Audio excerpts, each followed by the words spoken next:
who is eager to prove something, or Tagalog, makatwiran, how would you know that what you are fighting for is right or wrong? Sa pagiging makatwiran, paano mo malalaman kung tama o mali ang iyong ipinaglalaban? Thank you. For me, being makatwiran to many people is something that very negative. But for us, the Batanggenyo, being makatwiran, this means that we are fighting for something. Fighting for our rights, fighting for the justice, and fighting for what is right. And for me, the thing that right is something that we can never hurt anyone else. But more especially, it inspires more people to do more and be more. Thank you. Okay. Question is, can you cite an example of your previous experience wherein you have shown bravery? Maaari ka ba magbigay ng isang halimbawa ng iyong dating karanasan kung saan nagpakita ka ng katapangan? Well, the last time I've been brave. I've been brave is fighting. I fight for the right thing. I voted, and I have used my voice to influence the youth, and not just the youth, but also the older generation, to choose the proper leader that we should have. And being that, even though my influence is not really big or not really huge, I think the bravest thing a person can have is to use your voice, even though your voice is still small or cannot be heard, because small voices comes together can be amplified. That is all. Thank you. Your question is, silent everyone, thank you very much. Why do you think that having slight drama in life makes it easier and convenient for one to live? Bakit mo nasabi na ang pagkakaroon ng kaunting drama sa buhay ay nakapagpapadali or nakakapagpaginhawa? Sa totoo lang, ang pagiging drama ay parte na ng ating buhay. Dahil nobody's perfect naman, di ba? Lahat tayo nagkakamali. Lahat tayo nagkakameron ng problema. Kaya nagkakameron tayo ng drama sa ating buhay. Pero ang kagandahan nito ay ito ay kung ating kayang lagpasan. Dahil kapag nalagpasan natin ito, panibagong tagumpay ang ating tataharan. Salamat. Okay, without further ado, your question is, how does being a strong and independent individual affect your life experiences? In Tagalog, paano nakaaapekto ang pagiging matatag at malayang individual sa iyong mga nagiging karanasan sa buhay? Good day, everyone. For those who didn't know, I grew up in a broken family wherein I considered as my heartbreaking scenario in my life. But later on, I have realized that it teach me a lesson, which is to become a strong, independent individual, as what it says. And I believe through my story, I can inspire young people, and that having a broken family is not even a reason to stop for your dreams. Instead, I use it as motivation and inspiration to achieve my dreams. Because I am not just a man with dreams, but I am a man who is doing something to achieve my dreams. And that's why I'm here today, achieving one of my dreams. Thank you. Now, your question for tonight, you mentioned that you love being curious because it allows you to discover new paths. Name one thing that you discover because of curiosity.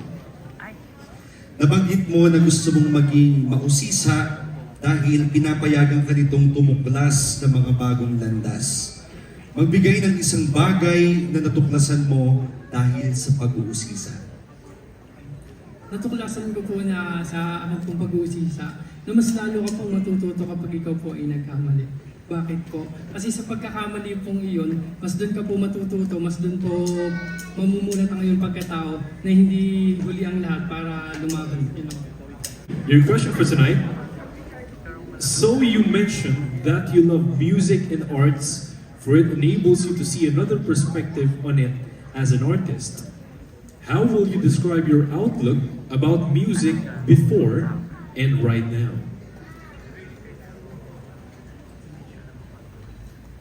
My relationship with music and the arts are not very personal in the very beginning as a kid because it was just only my mother who forced me to join singing contests and to pursue music as a kid. However, right now I understand how music and the arts impacted my life. I understand it taught me to understand myself on a deeper level. It taught me to be introspective, and it also taught me to convey myself to other people. I believe that to convey my love to other people, I believe that when people say that love is the universal language, I understand and think of music as the best way to express and communicate love. Thank you. Your question is, based on your public resume, your sports include boxing and cycling. If you win the title, how can you advocate people to love those sports? Batay sa iyong public resume, kasama na sa iyong sports, ang boxing at ang pagbibisikleta. Kung mananalo ka sa titulo, paano mo maisusulong ang mga tao na mahalin ang mga naturang sports? Yes, so I do boxing and I do cycling, both of them. If I win Mr. International, I will be a good role model to everyone. And I will do that by showing them my advocacy, which is men empowerment. So I will start by training and teaching them the basic life skills, and it can be technical skills also. MS PowerPoint, MS Word, MS Excel. So basic life skills like boxing, cycling, self-defense, or the first aid, of course. So by teaching them these skills, it will help them to be more self-reliant and help some of them to be more empathetic also to our women who work hard in our home. Thank you very much. Let's proceed to your question. In your public resume, you said that it is important to have a mindset of growth. How do you know that you were growing in the right way? Sa iyong public resume, nabanggit mo na importante ang pagkakaroon ng kibot-isip sa paglago. Paano mo malalaman na ikaw ay lumalago sa tamang paraan? Actually, I would like to be the voice of the people. I would like to educate, and I would like people to have growth mindset so that they can overcome the difficulties and struggle of their life in the future, and so that they will become a responsible people in our country. That will be all. Thank you. For your question tonight, as a novice and new in the eyes of everyone, what do you think is still your edge to other candidates? Bilang isang baguhan at bago sa mga mata ng lahat, ano sa tingin mo ang iyong edge sa ibang mga kandidato? Thank you po. Well, I'm proud po to share with you that this is my first time pageant po that I have participated in my entire life. Opo, maaaring kulang po ako sa experience, pero punong-puno po ako ng pangarap, dedikasyon at pagmamahal sa bagay na gusto ko pong magawa. And po yung goal ko, yung dream ko, dito which is to get po the title of being Mr. International Philippines Batangas. And I believe po that with my dreams, with my passion, and my dedications po are a powerful combination po to get my goal po. Thank you po. Now for your question tonight, in your public resume, you said that a winner should value wellness and sports. How do you promote these aspects to a young Filipino?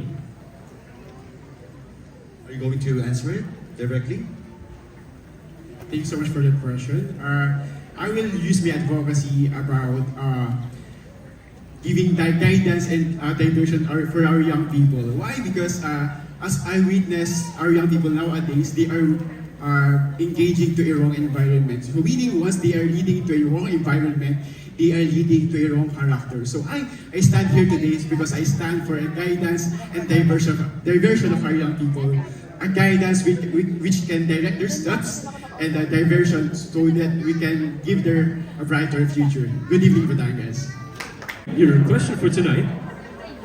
You mentioned in your public resume that you are the only player in your school who got selected to play volleyball at the division level long time ago.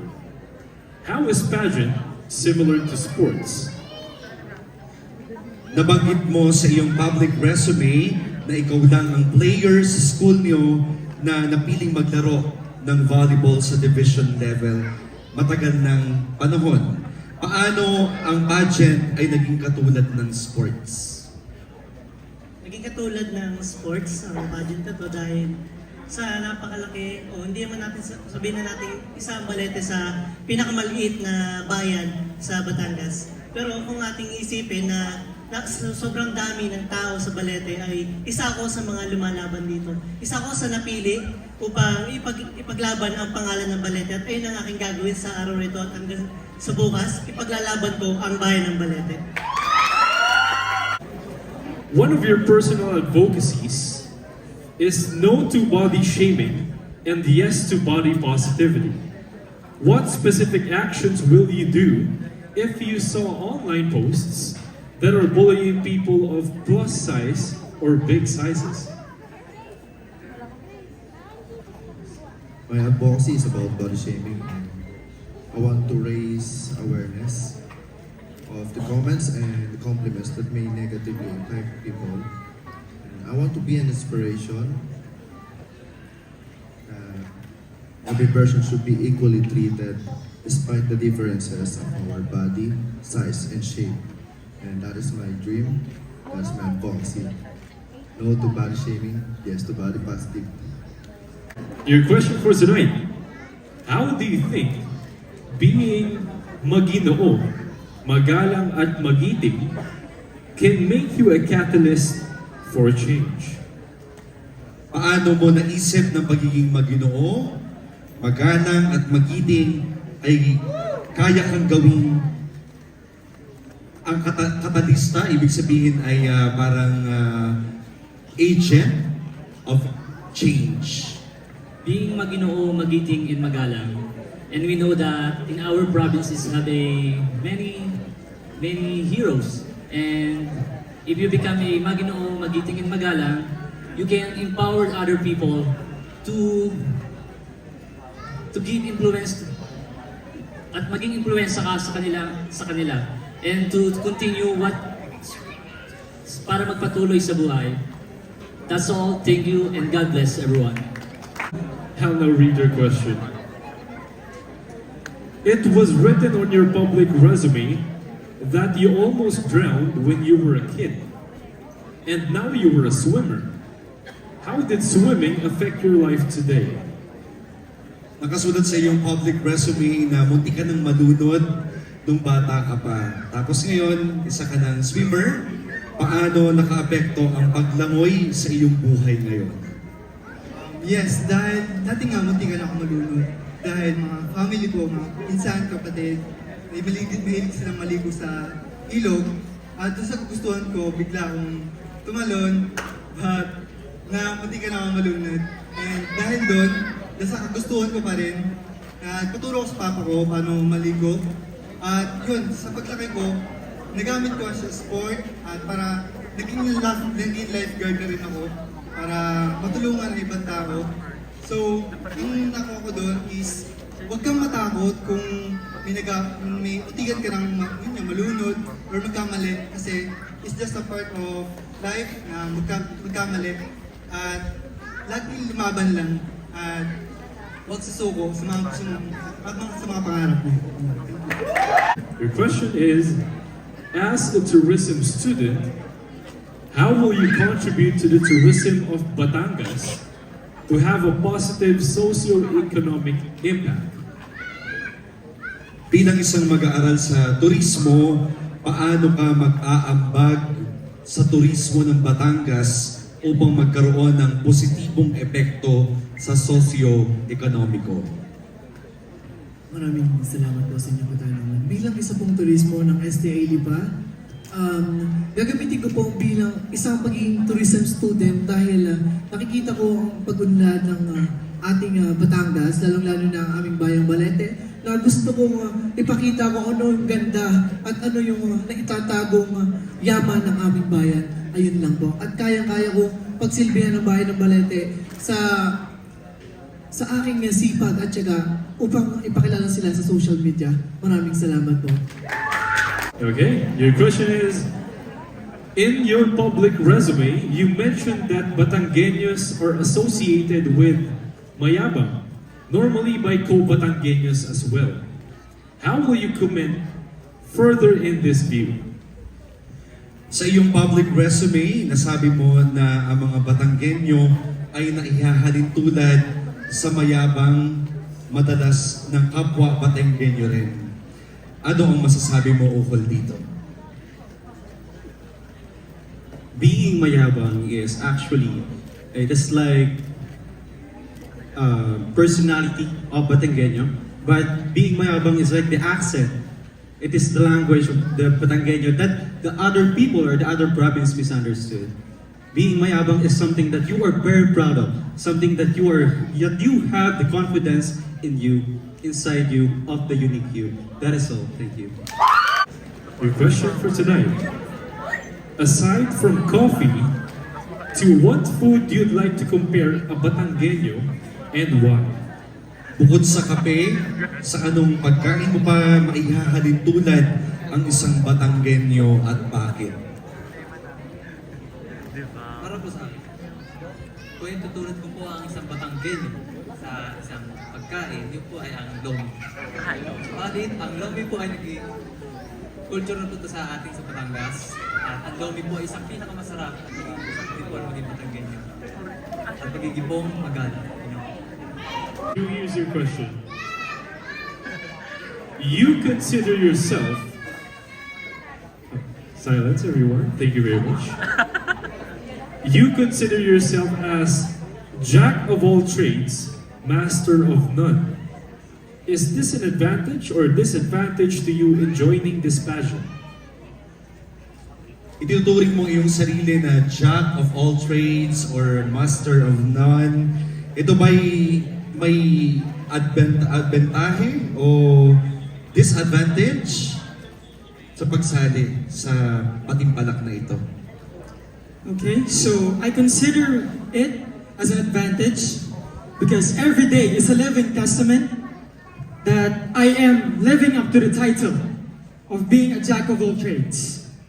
As I utilize my skills, myself, and use it in all aspects of my life. And I believe that just like a Swiss Army knife, I am a person that is easy to reach and has a lot of skill set that does not just benefit myself, but also for the benefit of other people. That is it. Audio Jungle.